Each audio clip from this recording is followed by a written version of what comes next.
et je mettrai le TD en ligne. Du coup, je répète pour ceux qui prendront le TD en vidéo. On est en train d'essayer de résoudre des problèmes de surcharge, c'est-à-dire qu'on a défini pour un même objet plusieurs méthodes avec le même nom, et on utilise les règles de l'algorithme de résolution de surcharge de Java Post 1.5 pour résoudre ce problème. On a un objet, on a une classe de type A, on a une classe de type B qui hérite de A, et une classe de type C qui hérite de B. Dans ces trois classes, on a défini des instances de la méthode M.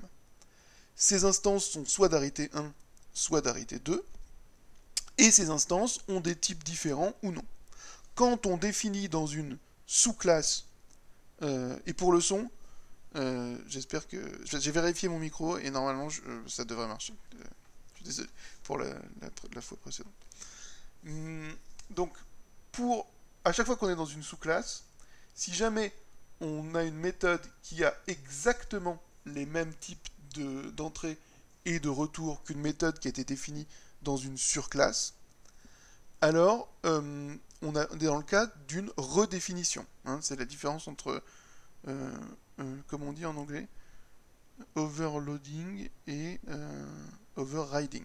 D'accord? Donc si on est dans le cadre d'une redéfinition, ça veut dire que cette méthode-là, la méthode A2, n'est plus accessible dans les objets de la classe B, puisqu'elle est écrasée par cette méthode qui a le même type.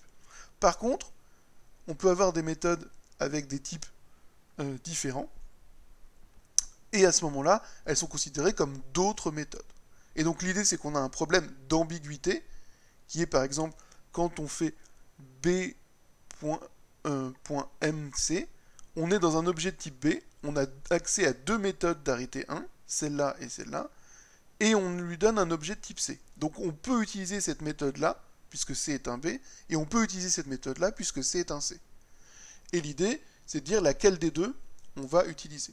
Et l'algorithme de résolution de surcharge dans les Java Post 1.5, c'est un algorithme basé sur la distance entre les paramètres et les arguments. Cette distance, elle se compte en nombre d'héritages qu'il faut faire pour relier un argument à un paramètre.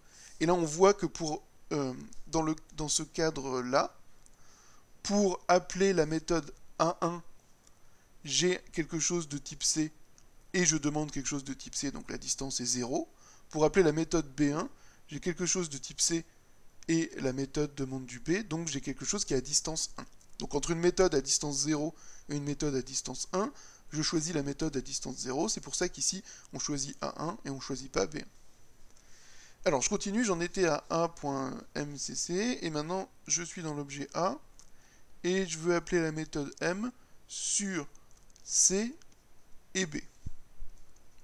Alors qu'est-ce qui se passe ici? Je suis dans l'objet A, donc j'ai qu'une seule méthode, c'est la méthode A2. C est bien un C, B est bien un B, j'ai le droit de l'appeler, et donc j'appelle la méthode A2. Maintenant, plus compliqué parce que je vais avoir accès à deux méthodes, j'ai une méthode M que j'appelle sur B et B. Donc, à combien de méthodes d'arité 2 j'ai accès lorsque je suis dans B? Bah, 2, celle-là et celle-là. Un point important, c'est que je n'ai plus accès à cette méthode-là quand je suis dans un objet type B, parce qu'elle a été redéfinie par la méthode B3.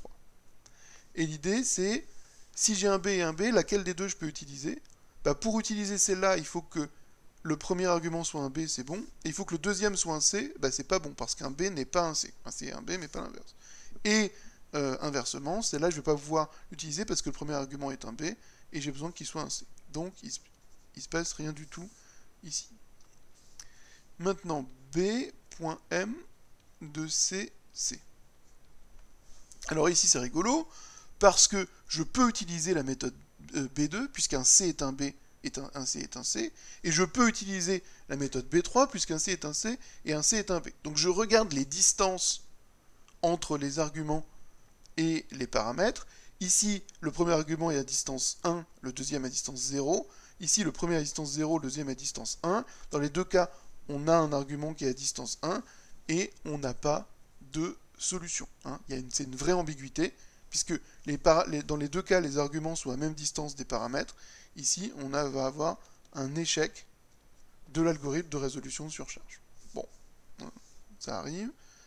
Enfin, ça devrait ne pas arriver si c'est programmé correctement. Et maintenant, on a M qui prend C et B1. B1, c'est un C qui a été casté comme un B. Donc pour l'algorithme de résolution de surcharge, il va se comporter comme un B. Qu'est-ce qui se passe ici? J'ai accès toujours à ces deux méthodes d'arité 2. Là, et j'ai un C ici, et donc j'ai besoin d'un B, donc je peux appeler celle-là. Mais ici, j'ai besoin d'un C, et j'ai un C qui est casté comme un B, donc celle-là, je ne peux pas l'appeler. Celle-là, je peux l'appeler parce que j'ai un C ici et un C là, et je demande un B ici, et j'ai un B là, donc ça va être la méthode B3. Si j'ai C de M, B, B, alors à ce moment-là, si j'ai C de MBB, je suis dans C, et je vais regarder à combien de méthodes d'arité 2 j'ai accès. J'ai accès à celle-là, j'ai accès à celle-là, et j'ai accès à celle-là. Mais j'ai plus accès à celle-là, parce qu'elle a été redéfinie par ces trois. Donc j'ai accès à ces trois méthodes, et l'idée c'est de dire laquelle de ces trois méthodes je vais appeler. Donc lesquelles sont possibles. Donc vous avez vu qu'en fait, ce que je fais, c'est que je liste les méthodes dans mon objet que auxquelles je peux accéder en fonction de l'arité. Ensuite, j'enlève celles auxquelles je ne peux pas accéder parce que mes types ne sont pas assez précis. Et à la fin, j'utilise l'algorithme sur celle qui reste pour savoir laquelle est la plus proche de mes types en termes de distance d'héritage, et ça me donne la solution. Donc là, j'ai trois méthodes d'arité 2, et lesquelles je peux utiliser. Là, j'ai besoin d'un B et d'un C, et j'ai deux B, et un B n'est pas un C, donc je ne peux pas prendre celle-là. J'ai besoin d'un C et d'un A, un B n'est pas un C, donc je ne peux pas prendre celle-là. J'ai besoin d'un C et d'un B, un B n'est pas un C, donc je ne peux pas prendre celle-là. Donc, il y a un problème de typage. Il n'y a aucune des méthodes qui est accessible. Donc quand je mets ce symbole-là, c'est qu'un échec du typage, et quand je mets échec, c'est une ambiguïté. Et donc aussi un échec de la surcharge. Donc échec du typage, échec de la surcharge. Donc je continue. Si jamais dans C, j'appelle la méthode M sur C et C. Alors j'ai accès à ces trois méthodes. Est-ce que je peux appeler celle-là? Oui, parce qu'un C c'est un B, un C c'est un C. Est-ce que je peux appeler celle-là? Oui, parce qu'un C c'est un C, un C c'est un A. Est-ce que je peux appeler celle-là? Oui, parce qu'un C c'est un C, un C c'est un B. Laquelle je vais appeler? Bah, ça, j'ai besoin d'un B et je donne un C, donc je suis à distance 1. J'ai besoin d'un C, je donne un C, je suis à distance 0. Donc celle-là, elle est à distance 1.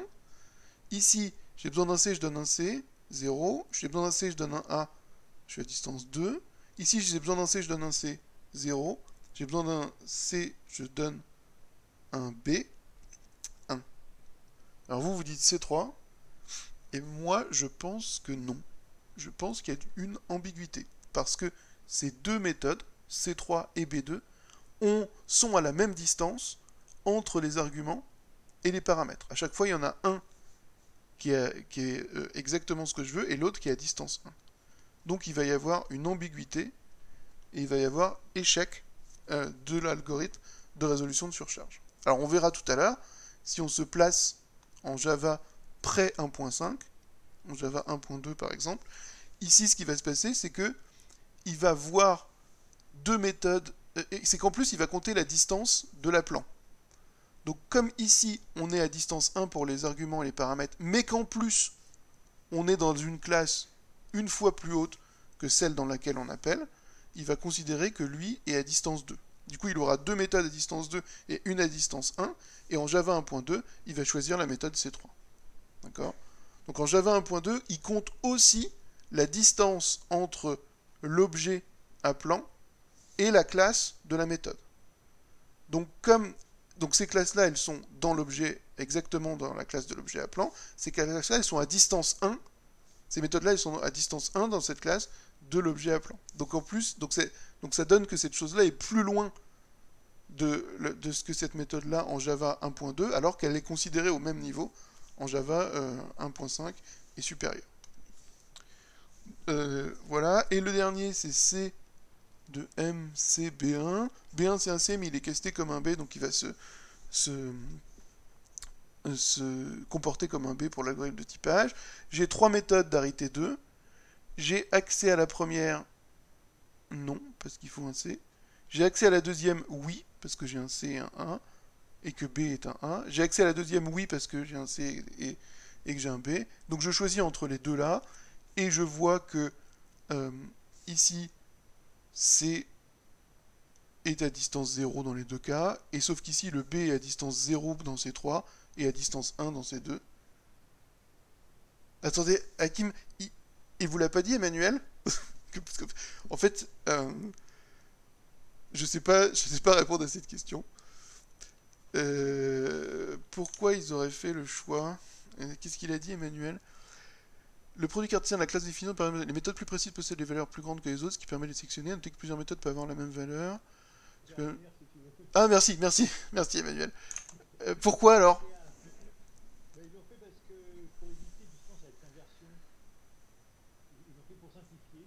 Mais ça enlève certaines ambiguïtés, mais ça en rajoute d'autres, quoi.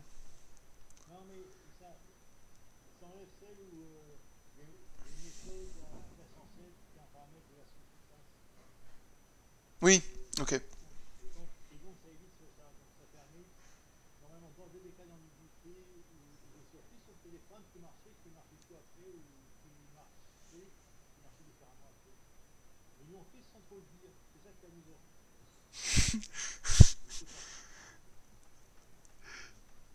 C'est Java 1.5, c'est quand? C'est la fin des années 2000, c'est ça?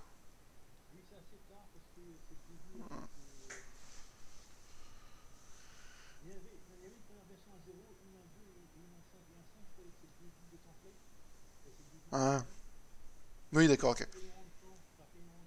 Oui, c'est la grosse passe sur le typage. Ok, merci Emmanuel. Et du coup, donc, regardons maintenant d'un point de vue de Java 1.2, donc une petite expérience legacy, de qu'est-ce qui se serait passé dans ces cas-là.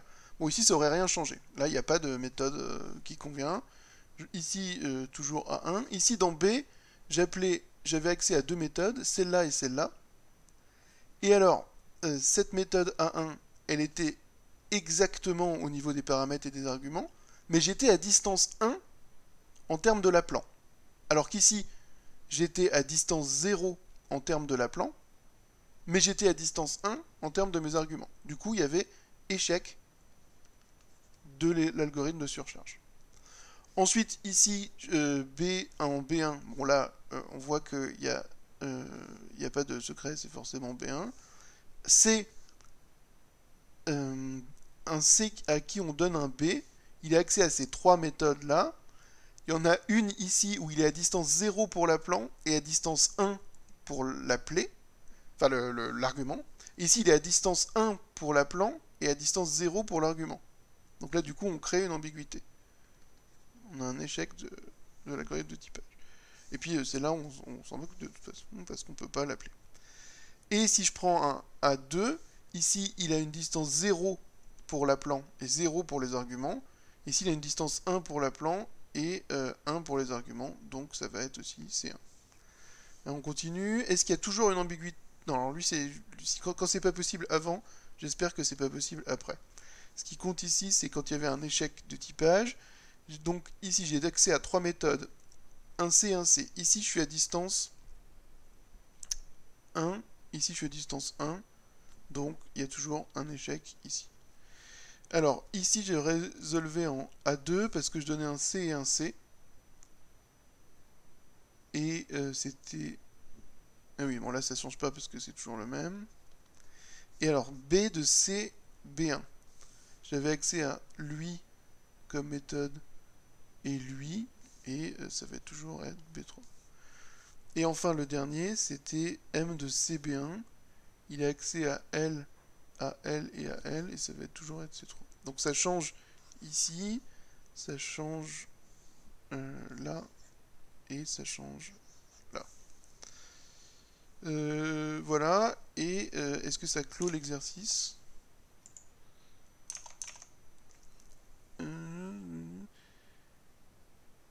Il y avait une Java 2.0 qui le produit cartésien de la classe de construction et des types de paramètres. Ah non, non, c'était Java 1.2 ça. Ah oui, c'était sans le dire, c'était Java 1.2. Même question en supprimant la résolution de la surcharge et la relation de subsomption, c'est-à-dire qu'on recherche la signature d'une méthode ayant exactement le type des paramètres d'appel. Oui, bon, ça, je vous laisse la faire chez vous, parce que c'est pas très compliqué. Vous regardez exactement quand ça marche, et après vous regardez quand est-ce que vous pouvez fabriquer un upcast pour transformer un des arguments, par exemple ce C, en B1, et pouvoir l'utiliser et pouvoir utiliser l'appel. Donc ces dernières questions, c'est des choses que vous savez déjà faire, parce que vous avez utilisé Java normalement. Et l'algorithme de résolution de surcharge, soit vous l'avez vu l'année précédente, soit vous l'avez découvert maintenant. Mais dans tous les cas, vous pouvez essayer vous-même vous pouvez essayer vous-même ce code dans votre compilateur Java habituel et vous verrez qu'est-ce qui passe pas et ce qui se passe à chaque fois. Donc si vous avez besoin de le voir pour le croire, c'est pas trop difficile à voir. Alors du coup, on passe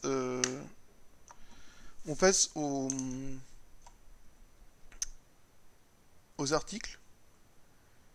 Et donc Emmanuel, tu m'arrêtes si jamais je dis des bêtises. Donc vous avez, alors ici je suis en 2019, 2020, et là je suis en 2020, 2021. Alors pour l'évaluation, on a dit 15% de tipeurs. Donc si vous avez des problèmes sur votre tipeur, continuez à m'écrire des mails. Il y en a qui m'ont écrit ce week-end. J'ai essayé au maximum de vous aider et de vous faire progresser, sachant que effectivement quand on utilise OCaml, on peut avoir des problèmes avec la gestion des modules, et quand on utilise Haskell, on a forcément des problèmes avec la gestion de tout ce qu'on veut être impératif, hein. Comment on fait pour faire un compteur qui fabrique des nouvelles variables fraîches en Haskell, il faut lui passer un entier ou un état de la mémoire à chaque fois qu'on l'appelle. C'est ça le fonctionnel, c'est ça d'avoir un langage purement fonctionnel. Mais sinon, une synthèse d'article comptant pour 15%. Et cette synthèse d'article, alors Emmanuel et moi avons regardé les conférences de l'année, et de ces conférences, on a sélectionné une série d'articles pour lesquels on a trouvé facilement le PDF disponible. Et l'idée, c'est que vous devez lire et comprendre ce PDF et nous montrer que vous avez compris, et ensuite informer vos camarades et vos enseignants des dernières nouveautés dans le domaine du typage.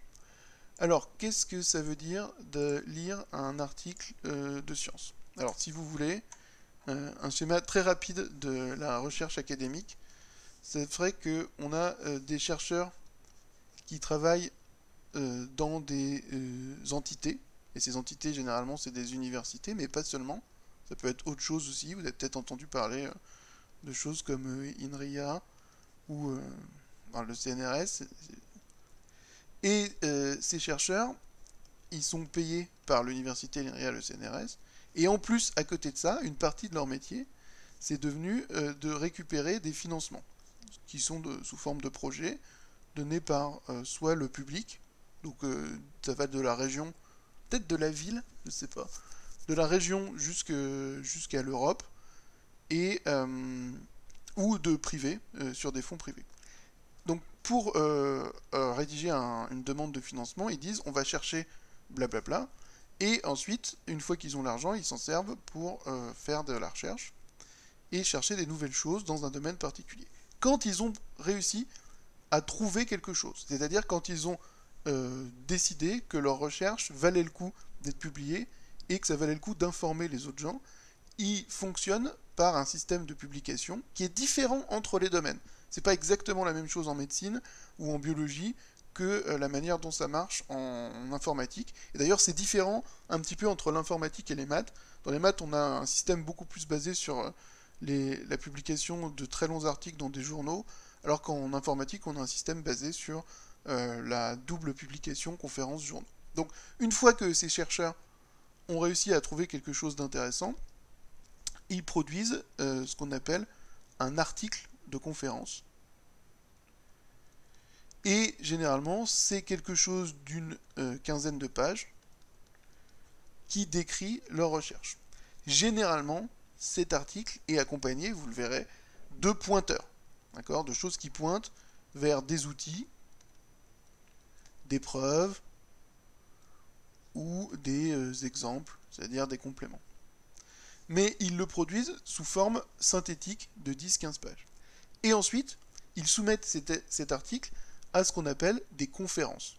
Alors, une conférence, c'est à la fois quelque chose de physique, qu'on voit bien dans le mot conférence, c'est-à-dire c'est un endroit dans lequel les chercheurs vont se rassembler pour se présenter leurs travaux, mais c'est aussi quelque chose d'abstrait, qui est une manière de dire qu'un article est publié.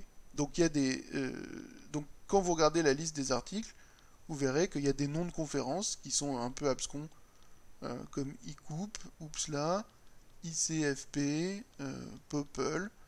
Et ces conférences, il faut les voir à la fois comme des endroits réels, et donc depuis cette année, plutôt virtuels que réels, dans lesquels les chercheurs vont se réunir pour présenter leurs articles, mais il faut les voir aussi comme une sorte de validation de ces articles. Pourquoi une validation des articles? Parce que quand l'article est soumis à une conférence, chaque conférence a une deadline dans l'année, d'accord? Par exemple, Popple, la deadline, c'est, je sais plus, ça doit être début juillet ou fin juillet, ou début août. Donc il y a une deadline pour cette conférence qui se tient généralement en janvier. Et les chercheurs qui veulent publier leur production envoient leur article de 10-15 pages à cette conférence. Donc ils envoient l'article à la conférence, et cette conférence, elle est composée de ce qu'on appelle un comité de programme, qui va donner à des experts à lire le papier. Ces experts, on les appelle des reviewers, ou des rapporteurs, parfois en français, et ce qu'ils vont faire, c'est qu'ils vont évaluer les papiers. Ils vont les évaluer en les résumant, en les critiquant, en disant on pourrait améliorer tel point, ou j'ai l'impression que la preuve ne tient pas, et en expliquant ce qu'on peut faire rapidement pour leur présentation. Par exemple, il y a une typo à telle ligne de telle page, il faut la corriger, etc. Donc les reviewers évaluent les papiers, puis donnent généralement une note, et on essaye à ce que chaque papier soit rapporté par plusieurs reviewers. Dans la plupart des grosses conférences, on réussit à avoir 3 reviewers minimum pour chaque papier. Donc vous avez 3 personnes qui relisent le papier et qui l'évaluent. Ces personnes, en fait, c'est les mêmes que celles qui écrivent les papiers. Alors pas les mêmes, hein, on ne relit pas son propre papier, on ne relit pas non plus les papiers des gens avec qui on est en conflit, mais on relit les papiers des gens de son domaine. D'accord ? En fonction des conférences, vous avez des systèmes d'aveuglement plus ou moins totaux. Généralement, les reviewers sont secrets pour les auteurs. C'est-à-dire vous ne savez pas qui a reviewé votre papier. Mais après, comme c'est quelqu'un de votre domaine, et au bout d'un moment, vous commencez à comprendre les gens de votre domaine, vous arrivez en regardant la syntaxe et la manière dont votre papier a été critiqué à deviner qui c'est. Bon, peu importe, là je m'égare un petit peu, mais l'idée générale, c'est que vous compreniez comment marche la recherche et comment on atterrit sur les papiers qu'on vous montre. Donc on a des reviewers qui évaluent les papiers et qui leur donnent des notes, et ensuite le programme committee prend les meilleurs papiers qui ont été soumis. Alors en fonction des conférences, on va de 15-20% à 80% d'acceptation. D'accord ? 80% on dit que c'est une mauvaise conférence parce que ça veut dire qu'elle accepte quasiment tous les papiers, et on dit que la conférence est bonne parce qu'elle est sélective. Alors c'est extrêmement réducteur comme point de vue, quand elle accepte que 15 ou 20% des papiers qu'on lui soumet. Si jamais le papier n'est pas accepté, alors les chercheurs généralement ils l'améliorent en essayant d'écouter les reviews qui ont été faites, et puis ils le soumettent à une autre conférence, ou à la même conférence l'année d'après, plus tard. L'idée c'est que vous n'avez pas le droit de soumettre une même recherche à 2 conférences différentes. Hein, donc une fois qu'elle est acceptée, vous n'avez plus le droit de le soumettre à une conférence, et une fois et si jamais elle est, enfin, et si jamais vous savez pas encore si elle est acceptée ou rejetée, vous n'avez pas le droit de le soumettre à une autre conférence en attendant.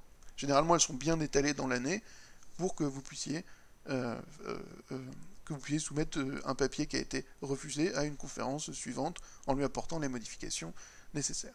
Donc, si jamais les papiers qu'on vous donne avec Emmanuel, c'est des papiers qui sont publiés, c'est-à-dire qu'ils ont passé cette phase de relecture. Donc, il y a au moins 3 personnes expertes dans le domaine du papier qui les a relus, qui a identifié les fautes correctes et surtout qui les ont trouvés suffisamment pertinents pour qu'ils soient publiés dans les conférences qu'on vous propose, qui sont des conférences plutôt prestigieuses dans leur domaine. Bon, voilà. Et ensuite, qu'est-ce qui se passe une fois qu'un papier est accepté dans une conférence? Il est publié dans ce qu'on appelle des proceedings, mais ça intéresse plus grand monde parce que c'est des choses en papier et puis plein de discussions au cours de. Enfin, ça peut servir à caler des portes ou des fenêtres. Enfin, mais ou faire joli dans une bibliothèque. Généralement, les gens lisent pas les proceedings papier directement, mais vont accéder directement au papier sous forme de PDF. C'est pour ça que c'est difficile de récupérer tous les papiers qu'on voulait vous proposer cette année, parce qu'il y a cette idée de les éditeurs des proceedings gardent le droit sur le manuscrit du papier, donc le chercheur n'est plus propriétaire des droits sur l'article qu'il a soumis et qu'il a accepté, mais de fait, il y a beaucoup de chercheurs qui mettent quand même leur papier, et puis il y a plein de conférences qui ont changé leurs règles pour avoir quelque chose d'un peu plus libre en termes de recherche. Donc ça veut dire que généralement que vous pouvez trouver les papiers facilement sur le net quand vous voulez vous référer à un article. Pourquoi? Parce que dans un article, il y a toujours une bibliographie, c'est un des points les plus importants, et que vous allez devoir, pour comprendre votre article, regarder d'autres articles de cette bibliographie. Donc là, on vous a mis les PDF des articles que vous devez étudier, mais on vous a pas mis les PDF, évidemment, de tous les articles qui sont cités dans les articles que vous étudiez. Donc si jamais à un moment, vous avez besoin de comprendre quelque chose qui vient d'un autre article, généralement, la meilleure manière de faire, c'est de chercher dans Google PDF, ou dans votre moteur de recherche préféré, PDF et le titre de la citation, et d'essayer de la récupérer. Donc oui, c'est assez particulier d'écrire un article et de plus avoir les droits dessus. Alors après, il y a des petites utilités.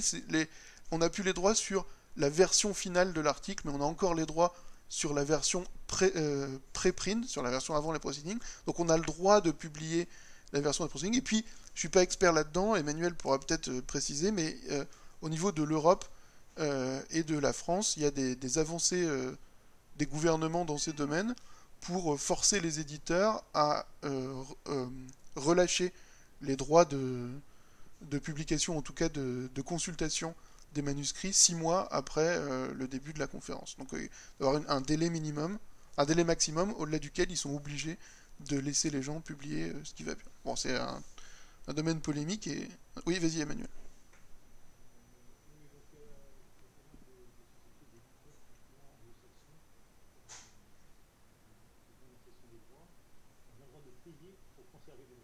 Ah oui, oui, c'est vrai.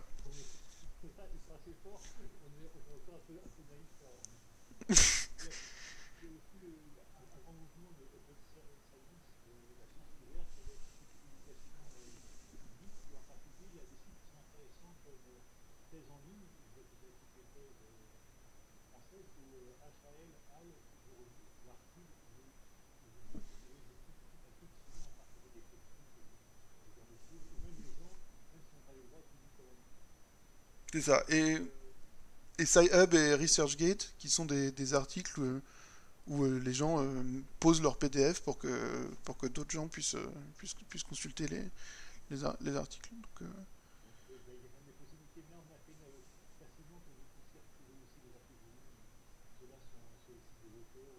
voilà. Donc on vous a donné que des articles avec un lien direct vers le PDF.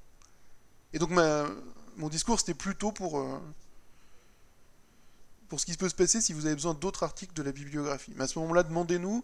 Aussi, l'université paye très cher la plupart des éditeurs anglo-saxons pour que n'importe qui, depuis le campus de l'université, ait accès aux articles de l'éditeur en question. Donc si jamais vous êtes bloqué depuis chez vous pour récupérer un article de la bibliographie de votre article que vous aimeriez consulter, avec un SSH, on devrait pouvoir le faire, nous, depuis nos comptes à la fac. Et même vous, depuis les machines de la PPTI, je suis pas tout à fait sûr, mais je crois que ça paye sur l'IP de... Bon, en tout cas, si jamais le problème se pose, écrivez. Donc voilà, donc l'idée c'est que le papier, une fois qu'il est accepté, euh, il va se passer ensuite, il se passe généralement deux choses.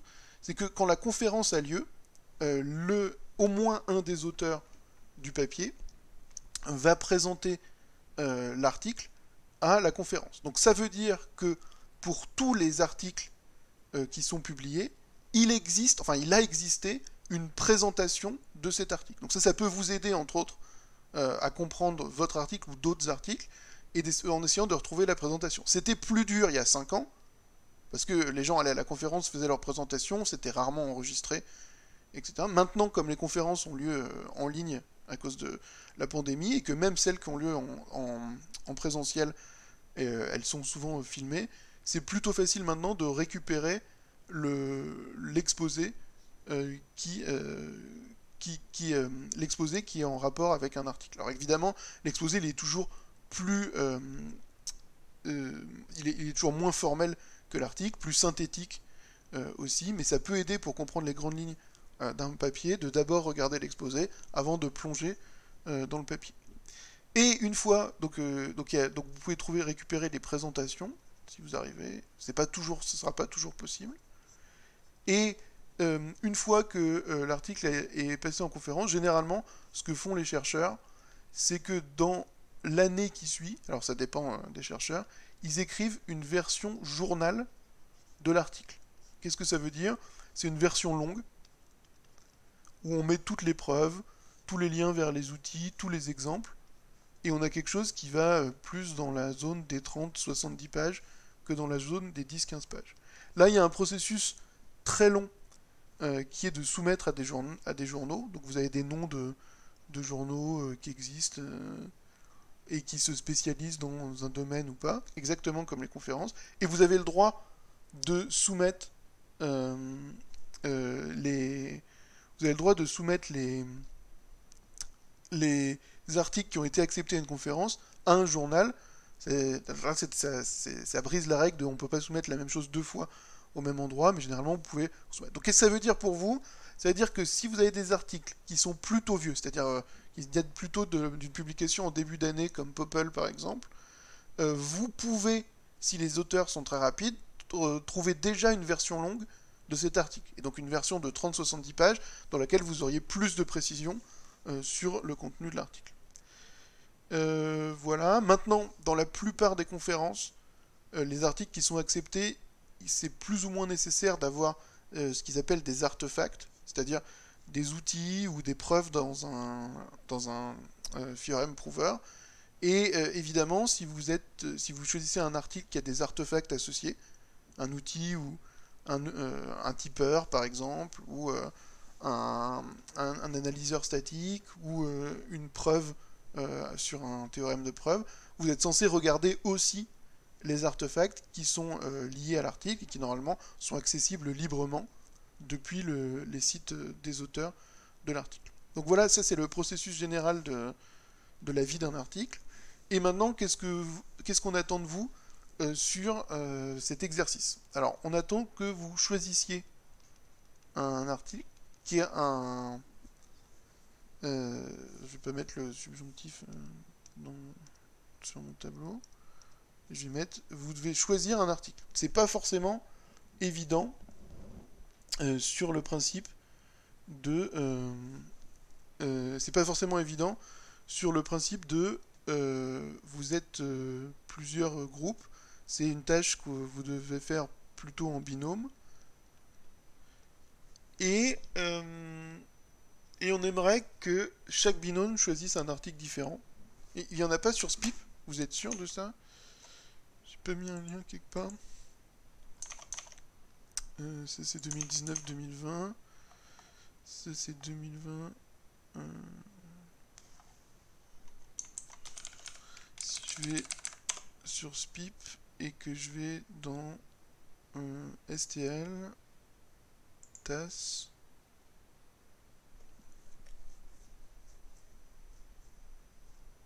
Vous avez raison.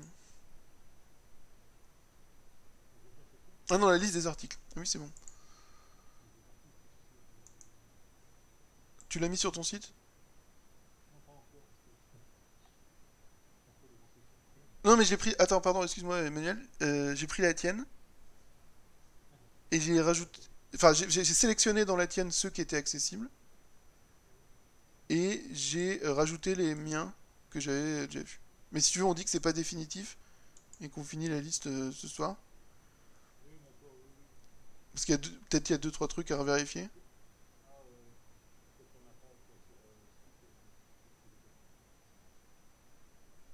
Ouais, non, mais surtout, moi, on peut pas choisir des articles pour le moment.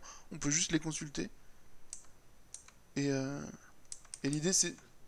Et toi, tu feras un système pour dire euh, quel groupe prend quel article, c'est ça? Oui, bien sûr.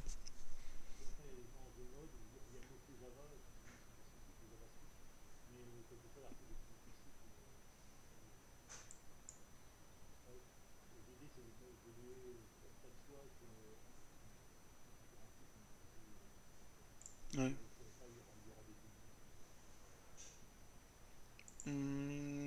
C'est ça. Et.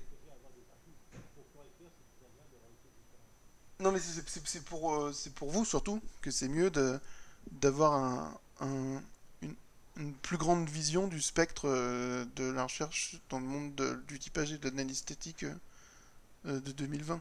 C'est-à-dire, si tout le monde présente le même article, vous avez moins de vision sur qu'est-ce que c'est la recherche en ce moment.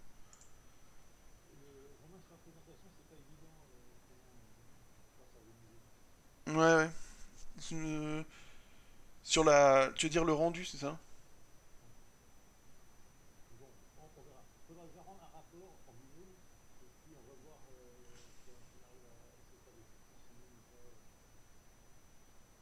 Ouais.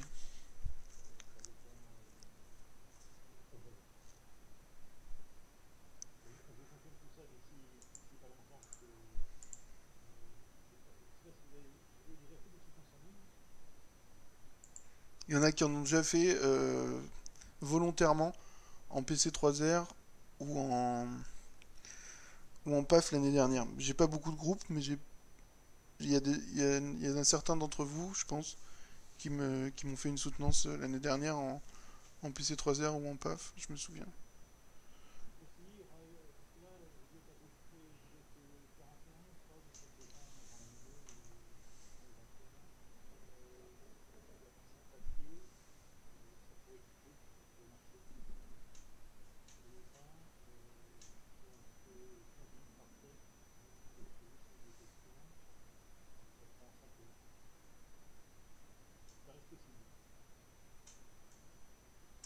Ouais.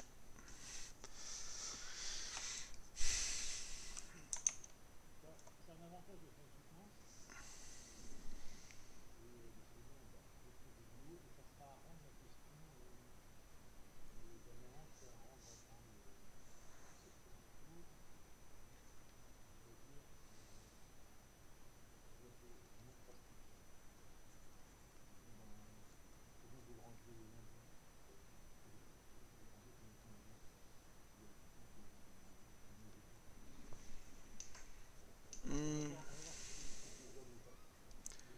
Donc là, c'est le cours 5 et le cours 7, c'est le 26, c'est ça? Ouais. C'est un peu ric-rac.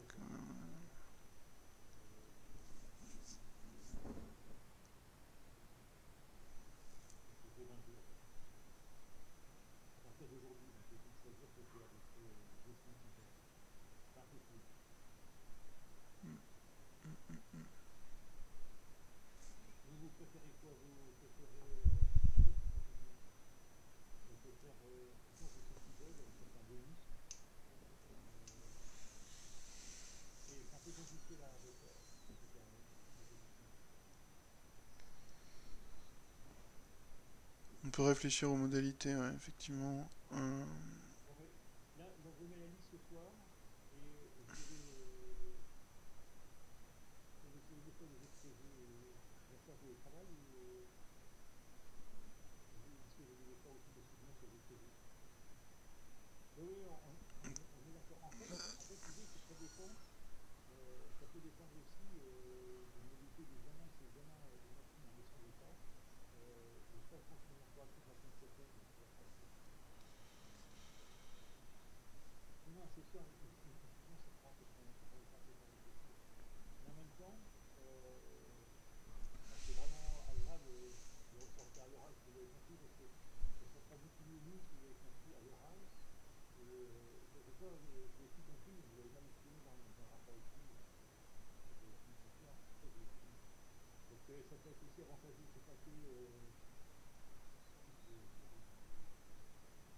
Euh, ouais, c'est un peu court, ouais, quand même, 24.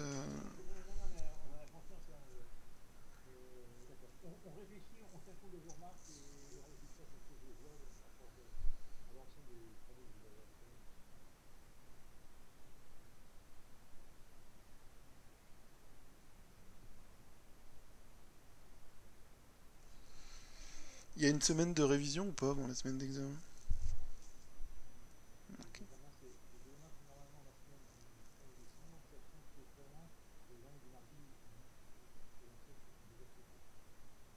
Ouais, je comprends ça. Ok, bon.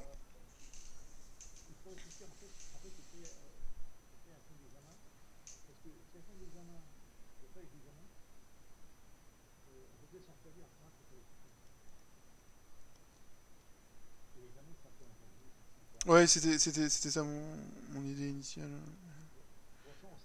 Mais le truc, c'est qu'après, TAS, enfin, c'est autre chose, donc après, ça se remélange, non? Ah oui, c'est vrai en plus. Ouais.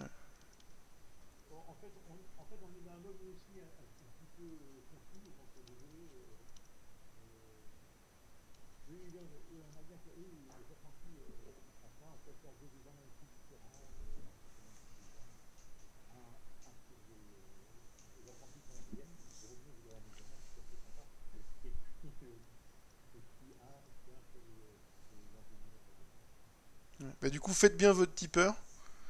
Comme ça fera. Ouais.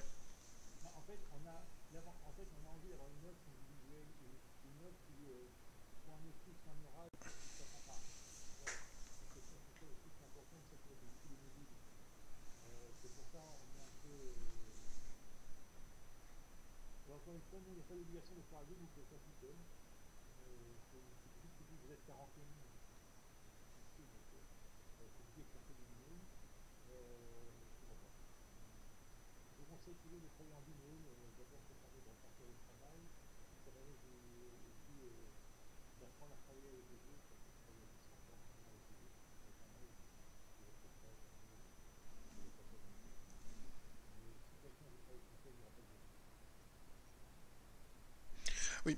Alors, ce qu'il faut faire, c'est choisir son article. Et alors là, vous devez faire quand même un peu attention.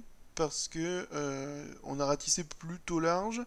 Mais aussi, on est dans un monde dans lequel il y a beaucoup de choses qui ont été trouvées, découvertes. Ça dépend de votre vision de l'épistémologie dans les dernières années dans les différents domaines. Et donc, on a des papiers qui sont de plus en plus techniques. Alors, évidemment, on vous demande un exercice à la hauteur de votre niveau. C'est-à-dire, on ne vous demande pas de comprendre une preuve d'un article qui utiliserait la théorie des catégories. Normalement, je les ai enlevés ceux-là, mais on ne sait jamais.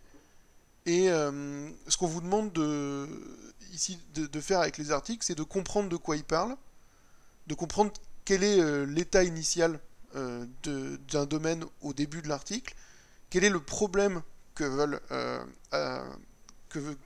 auquel s'attaquent les auteurs, qu'est-ce qu'ils proposent, et ensuite de comprendre le maximum possible de quelle manière ils le proposent, c'est-à-dire de rentrer dans les détails de l'abstraction. Donc vous êtes obligé de rentrer dans les détails de l'article un petit peu, hein, quand il y a des systèmes de type, alors j'en prends un au hasard, et puis il ne va pas y avoir de système de type. Mais quand vous êtes dans des systèmes de type, il faut que vous puissiez... Ok, d'accord, j'ai complètement... ok, bon, peu importe. Quand vous êtes dans un système de type, il faut que vous puissiez... Alors lui, c'est pas un système de type. Il faut que vous puissiez comprendre ce qui se passe. Est-ce qu'il y en a ici? Avec un peu de chance. Donc, quand il y a du formalisme, quand il y a des choses qui ressemblent à ça, hein, là c'est de la sémantique, c'est des choses de votre niveau, hein, parce que soit vous les avez déjà vues, soit c'est vraiment de votre niveau. Et puis il faut que vous puissiez rentrer dans la partie charnue de l'article, la partie technique, et que vous puissiez comprendre ce qu'ils sont en train de faire ici. Là vous voyez que c'est un système de type, ça ressemble beaucoup au système de type que vous avez vu, dans le cours, et il faut que vous puissiez comprendre ça. Alors oui, vous avez raison, la manière de formaliser un système de type, elle va être très différente, enfin elle va être différente d'un article à l'autre, et les symboles ne sont pas tout le temps les mêmes.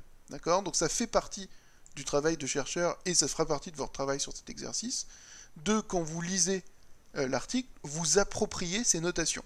Hein, on est dans un cadre formel et mathématique, donc il y a forcément des notations, et généralement les notations elles commencent toujours au début de la partie 2 d'un article, où il commence à introduire des choses, comme ici les variantes, et on voit comment ils les introduisent mathématiquement, et on voit comment qu'est-ce que ça donne au niveau du code. D'accord? Donc l'idée c'est que... ah oui, puis là, vous voyez les notations, donc ici la syntaxe avec la syntaxe des variables, etc.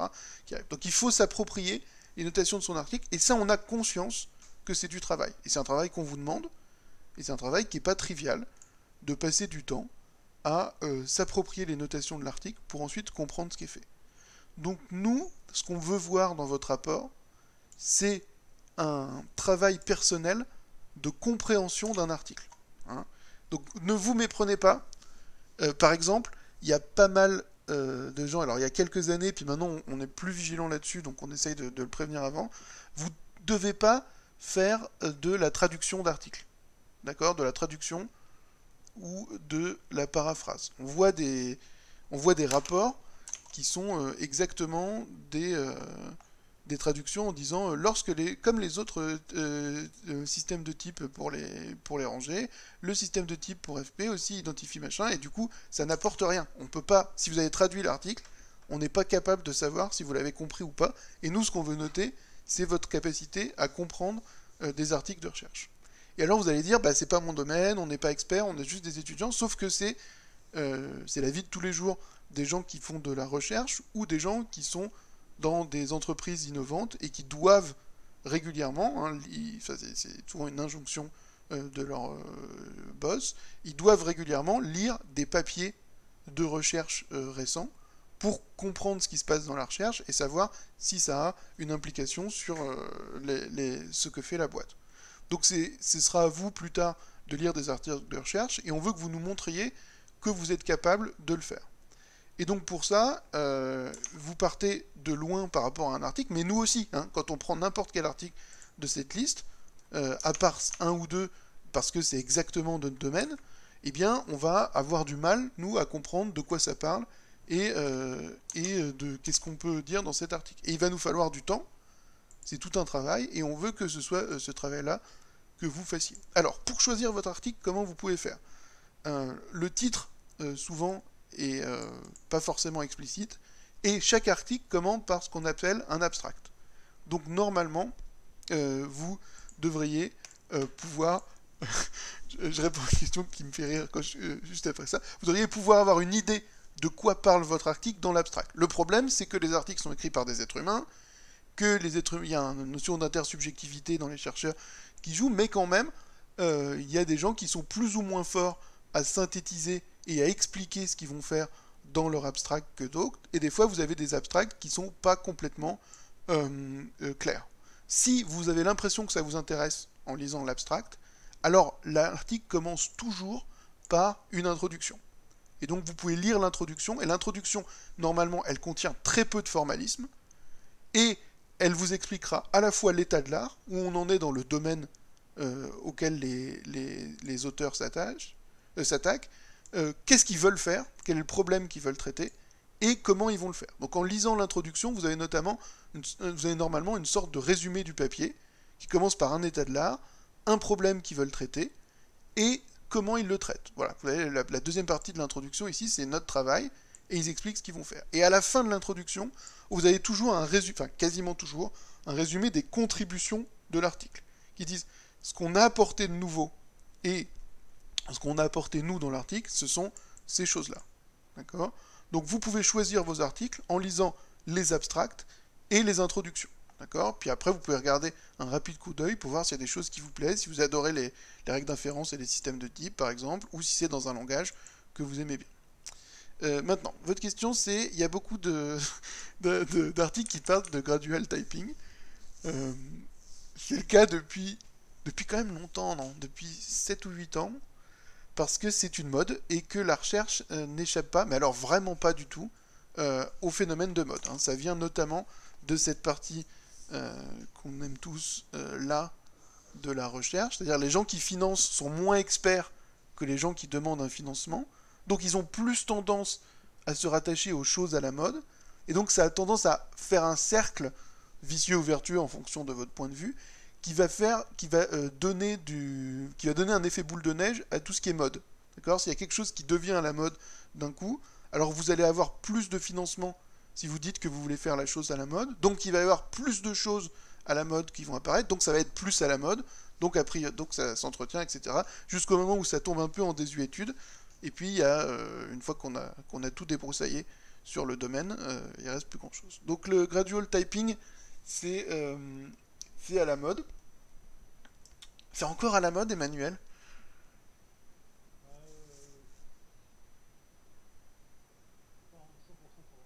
Je pense qu'on est en fin de mode. Hein. C'est comme les session types, à mon avis. On est un petit peu vers. Donc voilà. Donc,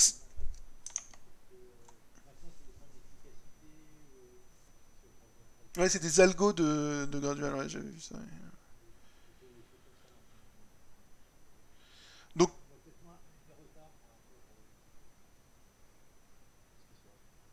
non. Non, enfin, si tu veux dire pour Igarashi, je pense que ça compte pas, parce qu'il doit être dans la moitié des papiers, non? Enfin, ouais. Ah oui, tantôt, c'est lui qui était venu. Ouais, je me souviens. Ok.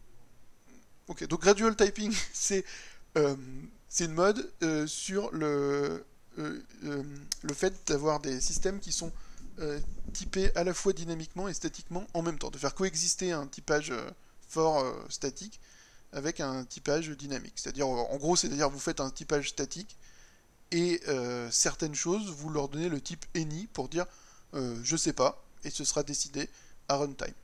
Et alors il faut le voir non pas comme un relâchement d'un typage statique, hein, parce que quand on a un typage statique, on est content, c'est plutôt comme un effort à partir d'un langage qui n'est pas typé, ou entièrement typé dynamiquement, vers quelques annotations, ou une partie des annotations de typage, pour garantir certaines propriétés. Et donc c'est encore à la mode, je ne sais pas si on voit d'autres modes dans les articles qu'on a choisis, peut-être pas forcément. Ok. Quel nombre de pages maximum pour la synthèse? Alors, il n'y a pas de nombre de pages maximum. En tout cas, pas pour. Enfin, j'ai pas l'impression. Il n'y a pas non plus de nombre de pages minimum, mais généralement, si vous avez fait moins de 8 pages, enfin, moins. Ça dépend, non, ça dépend. Vous pouvez faire un très bon travail. Ouais. Mais ça dépend, hein. Enfin, ça dépend de comment vous écrivez. Et il me semble qu'on a déjà mis des très bonnes notes à des rapports de 8 pages, mais c'était écrit petit, et puis surtout, c'était très bien fait. L'idée, c'est important, c'est que nous, on vous évalue pas sur un volume d'un rapport, on vous évalue même pas sur la structure du rapport lui-même, est-ce qu'il y a ci, est-ce qu'il y a ça dedans, on vous évalue sur à quel point vous avez réussi à comprendre un article. D'accord? Et on pense que comprendre un article, c'est certes un travail d'intelligence, de vision, etc., mais que dans ce cas particulier, c'est aussi un travail d'effort fourni. C'est-à-dire, tout le monde, si vous êtes en M2 STL, vous êtes capable de comprendre tous les articles qui sont là, même les plus difficiles.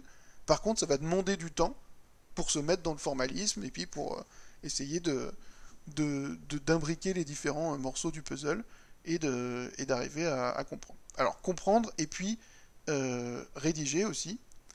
Et donc évidemment, on ne veut pas de traduction, et on veut que vous soyez capable de montrer que vous avez compris. Donc comprendre, c'est une chose, montrer qu'on a compris, c'est encore plus difficile, parce que dans le cas particulier ici, ça veut dire qu'il faut que vous ajoutiez quelque chose de personnel entre votre article que vous allez lire et votre soutenance que vous allez écrire. Donc il faut rajouter quelque chose de personnel, et cette chose de personnel, elle va nous permettre elle vous permet à nous de voir que vous avez compris. Alors qu'est-ce que ça veut dire ajouter quelque chose de personnel? La tâche habituelle, c'est d'utiliser des exemples personnels, c'est-à-dire des exemples qui ne sont pas dans l'article. Si vous prenez un article, il va évidemment avoir besoin, il va évidemment contenir des exemples, hein, ça c'est obligé. Et voilà, vous avez ici un exemple de record et puis un exemple de lettre. Et puis ce qui se passe, quel est le problème sur cet exemple et comment va marcher le tipeur sur cet exemple. Si vous êtes capable, dans votre soutenance, d'utiliser des exemples que vous avez construits vous-même, qui ne sont pas les exemples du papier, alors ça montre que vous avez compris le papier. En tout cas, vous avez compris une partie du papier et qui est comment ça s'applique à des exemples. Donc c'est vraiment le meilleur moyen de nous montrer que vous avez compris votre article, c'est de rédiger vous-même des exemples. D'accord? Et de dire, bah, le système de type de l'article, il peut typer telle chose, et de bien insister sur le fait que c'est une chose que vous avez écrit personnellement, et pas quelque chose que vous avez repris directement de l'article. Donc les exemples personnels, ça marche très bien. Et après, ce que vous pouvez faire aussi, c'est l'utilisation des outils. Alors j'ai dit, normalement, il y a une bonne partie des articles qu'on vous a donnés qui sont liés à un outil. Et donc si vous êtes capable d'utiliser les outils, de montrer que vous savez utiliser les outils, alors ça montre que vous avez eu du recul par rapport à cet article et que vous avez été capable de fournir des efforts. Vous avez été voir sur GitHub qu'est-ce que c'était l'outil, vous l'avez téléchargé, vous avez essayé de le lancer sur des exemples simples, bah, ça montre que vous avez investi du travail personnel dans la compréhension de l'article. Donc lire, ça va être compliqué aussi. Ne le faites pas, une fois que vous avez choisi votre article et qu'on vous a dit que vous pouvez le prendre, il faut commencer à le lire. Ça se fait pas en une fois. Hein, vous commencez par lire au début juste l'intro, plus la présentation du formalisme. Généralement, c'est la section qui est juste après l'introduction. Et puis vous ressassez cette chose-là et vous essayez de vous dire comment je pourrais la résumer, comment je pourrais la synthétiser, qu'est-ce que j'ai compris là-dedans. Vous essayez sur des petits exemples, puis après vous descendez plus profond dans l'article de manière incrémentale jusqu'à votre limite, jusqu'à là où vous pensez que ça devient trop technique pour vous. Donc lire, ça va prendre vraiment beaucoup de temps. Hein. Personnellement, quand je fais des reviews d'articles, ce qui me prend le plus de temps, c'est de lire bien l'article. Et une fois que j'ai bien lu l'article, après c'est très facile de le résumer, de le critiquer, de l'évaluer. D'accord? Parce que bien lire, ça veut dire déjà commencer à comprendre.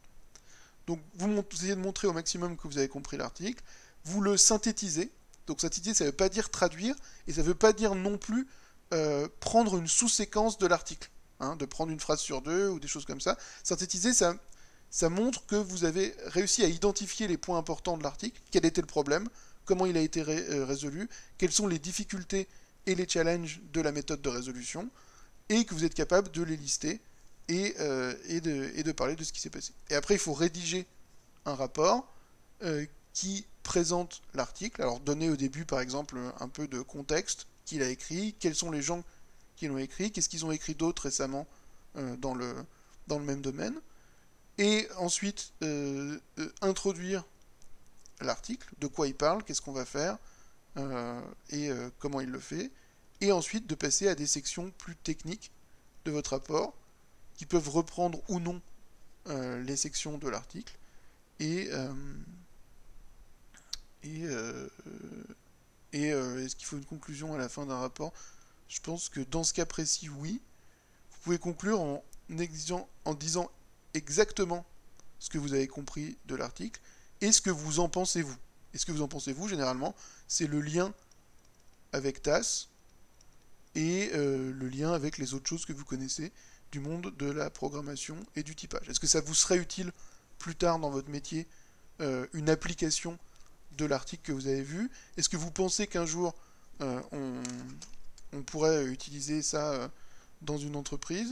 Depuis le cas de Sauvegrain au rattrapage, je m'attends à tout, Emmanuel.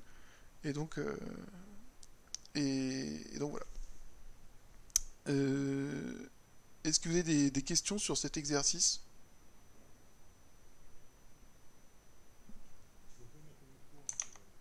Ouais, c'est plus facile. Moi, j'aurais juste une petite question. Voilà, c'est à peu près ça. Euh, Concernant le choix des articles, Ouais. en admettant par exemple que j'en choisisse un là tout de suite au hasard, quand est-ce qu'on doit vous envoyer le titre de l'article et potentiellement la personne avec qui on est? Alors, on répète les consignes d'Emmanuel pour le choix des articles. Emmanuel, il va mettre cette liste épurée ce soir sur le site du cours. Et vous allez devoir choisir 4 articles dans cela, rangés par ordre de préférence. Vous allez écrire à Emmanuel et moi, mais principalement Emmanuel, pour donner la liste des 4 articles que vous avez choisis dans l'ordre et la composition de votre binôme ou monôme. Donc si vous avez quelqu'un avec qui travailler, vous envoyez un mail pour les deux en donnant la liste des 4 articles par ordre de préférence. Et ensuite, le plus vite possible, Emmanuel et moi, on vous répond pour valider un des choix de votre liste en essayant que vous ayez, dans la mesure du possible, le choix le plus haut dans votre liste. Mais on veut au maximum éviter les doublons. C'est-à-dire que deux groupes prennent le même article.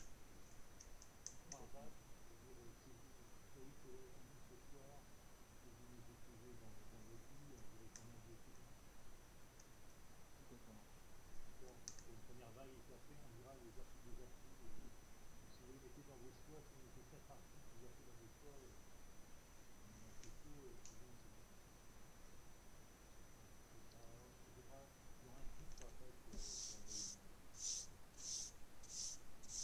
Ok, ça marche. Merci beaucoup.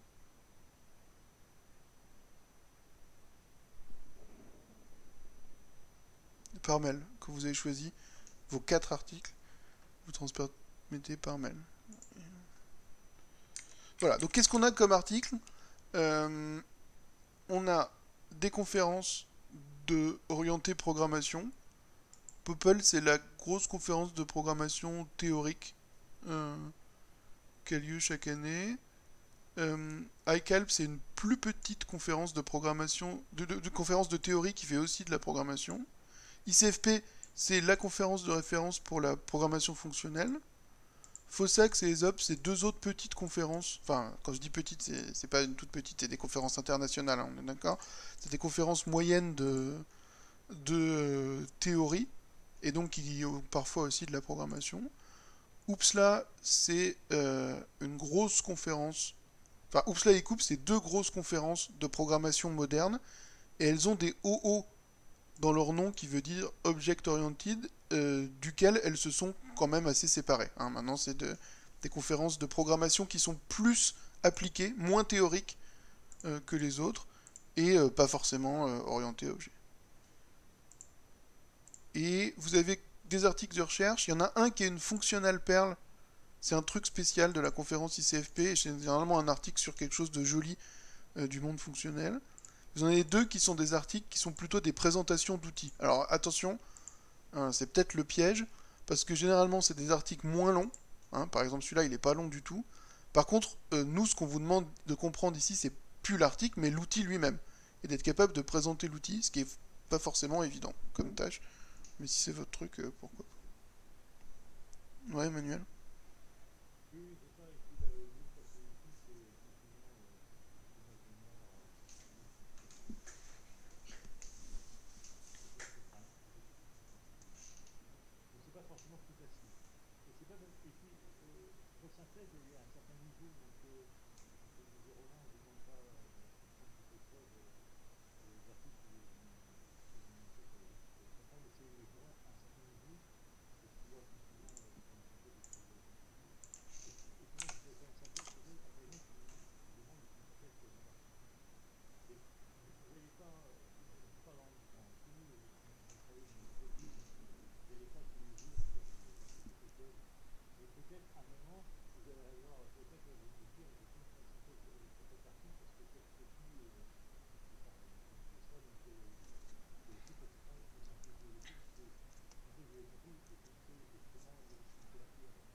fait, je ne sais pas trop, je vais remettre un peu dessus.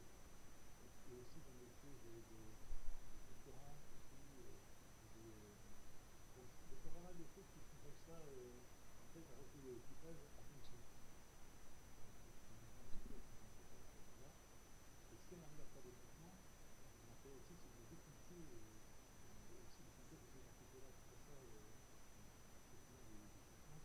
Aussi parce que ça permet de faire un tour très vite.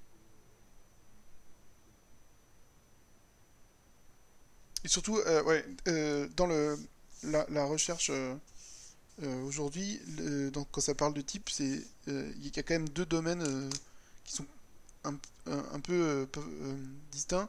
C'est le typage, et on vous a choisi que des articles de typage, c'est-à-dire qui parlent de comment, à partir d'un programme, on peut vérifier certaines propriétés en utilisant les types et les algorithmes d'inférence de type.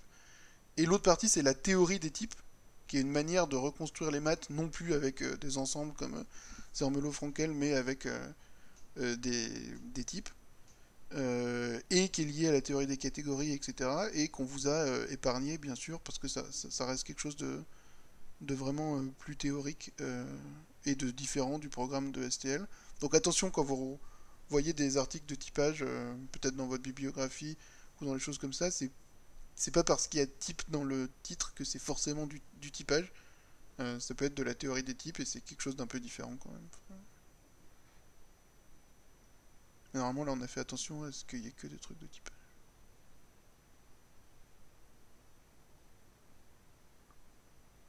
Et puis, mais ça, vous êtes en STL donc vous le savez, vous focalisez pas sur les langages des,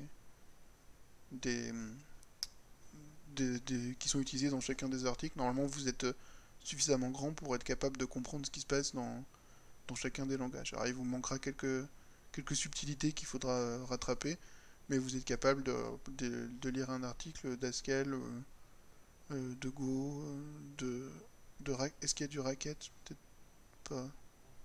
Il y a eu ce cas-là. Du Scala, mais Scala, oui. C'est pas... Je dis, on fait beaucoup de requêtage actuellement. Oh, il y a du Haskell, ça je pense qu'il y en a au moins deux. Je pense que la Time IO Monad c'est du Haskell. Et il y en a un autre quelque part, ici. Là. Il y a du Go. Il y a du Go. Après, Go, c'est pas non plus un langage très compliqué à comprendre. Il y a du C++, mais c'est juste pour la mémoire du programme. Donc, le côté polyglotte, je devrais vous aider. Ouais. Voilà. J'ai pas grand chose à dire d'autre. Mais Emmanuel, tu voulais ajouter quelque chose? Est-ce que vous avez des questions, d'autres questions sur les articles? Donc, pour résumer, c'est la liste sera en ligne, à partir d'éléments envoyés des soirs. On essaie de répondre en fonction du matin, on peut faire un peu une réponse sur ceux qui ont commandé et qui viennent le soir. Et puis, vous avez quand même votre tuteur à finir, et puis à commencer bientôt le recouvrement. On est s'assurer qu'on lance ça, les échanges sont assez rapides maintenant. Et on Et, vous tient au courant assez vite. Pas le moment. Mais envoyez-nous le plus rapidement possible les choix, ça permettra de ce planning. et peut-être pour ceux qui se posent vraiment des questions, euh, le Emmanuel, il avait publié l'année dernière des exemples de rapports qui ont eu des bonnes notes. Et du coup, peut-être c'est bien de commencer par ça et de regarder des rapports qui ont eu des bonnes notes pour comprendre un petit peu qu'est-ce qu'on attend de vous dans cet exercice. Quoi. Et les choix c'est par mail. Hein. Le site que je vous ai montré, c'est juste pour vous montrer la liste des articles. Emmanuel, il fera la liste propre ce soir. Mais de toute façon, vous pouvez pas éditer. Hein. Je pense que j'ai pas donné le droit d'édition. C'est juste pour vous montrer les articles et les choix par mail. Ouais. Donc je vous remettrai des gens qui. Ok. Et ben, si vous n'avez pas de questions, on peut s'arrêter là. Et Oui, puis,